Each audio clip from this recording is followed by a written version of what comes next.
But so many things happened yesterday. First, it was the remembrance of our dear President Muhammadu Buhari. How time flies, 1 year after his death. And yesterday was his 1 year remembrance. A lot of people were in attendance. They celebrated his life. They celebrated his legacy. And also, prayed for his soul. I saw all the army generals yesterday. I saw Irabo. I saw the man from Bilborough, and many others that worked, during his time. Yes, Muhammadu Buhari, 1 year after. How are Nigerians remembering him? Well, in so many ways.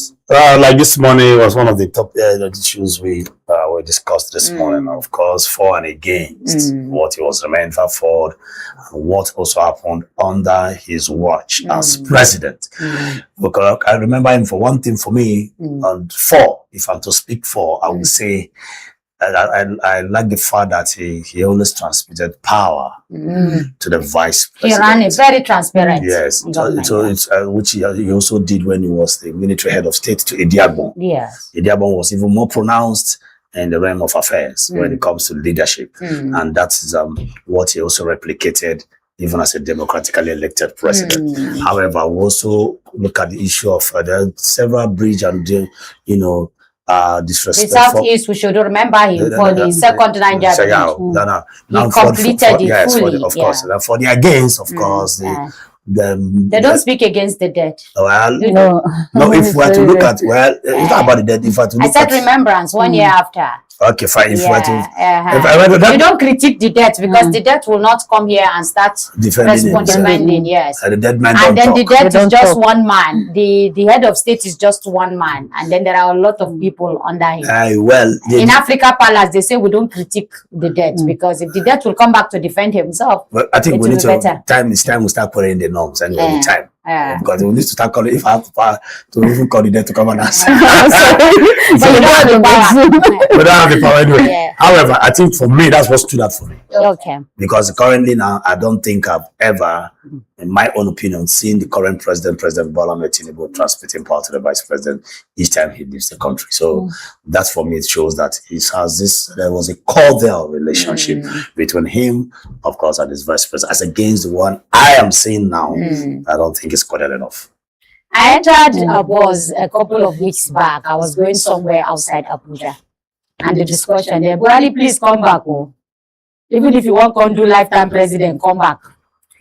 Yes, of course. And we make mistake. Oh, that time we insult. I'm just telling you what people in that bus were saying. I mentioned we make mistake. Oh, we insult you. We say you be this. I beg, come back.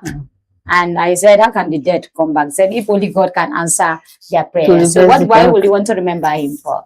I will remember him. May Allah grant him al-Jannah to Firdaus.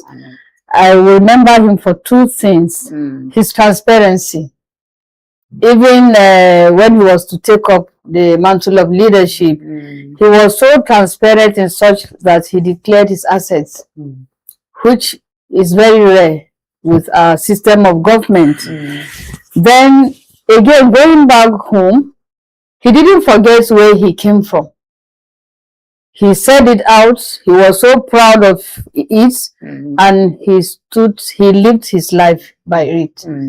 We could even see there was a documentary made of him, how each time he was home, he was eating his best toward the miyan kuka. And even sitting in his simple house.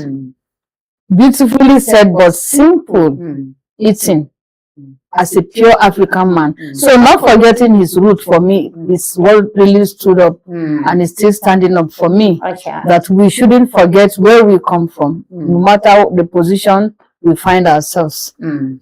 So you remember him for his simplicity. Simplicity. Yes, simplicity. He was a man that was simple to the core. I remembered when some people paid him a visit in his Daura home and they were saying, even a local government chairman will not live in this house. But Muhammadu Buhari lived in that house. He returned to that house. In fact, the tree where he used to sit and take fresh air was where they buried him. He told them that when I die, bury me here. He never forgot Daura for one thing.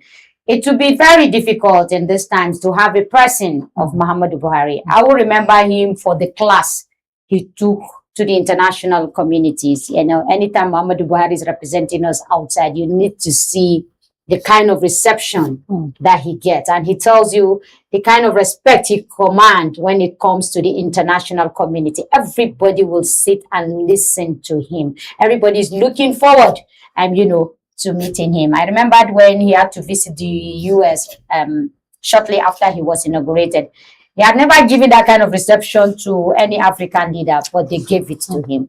So remember him for so many things. We pray that he continues to rest in peace. We pray that his legacy will change some of the minds of our leaders, that leadership is all about service. It's not about personal wealth. And we hope that those legacies that he leave will be deep, you know, rooted.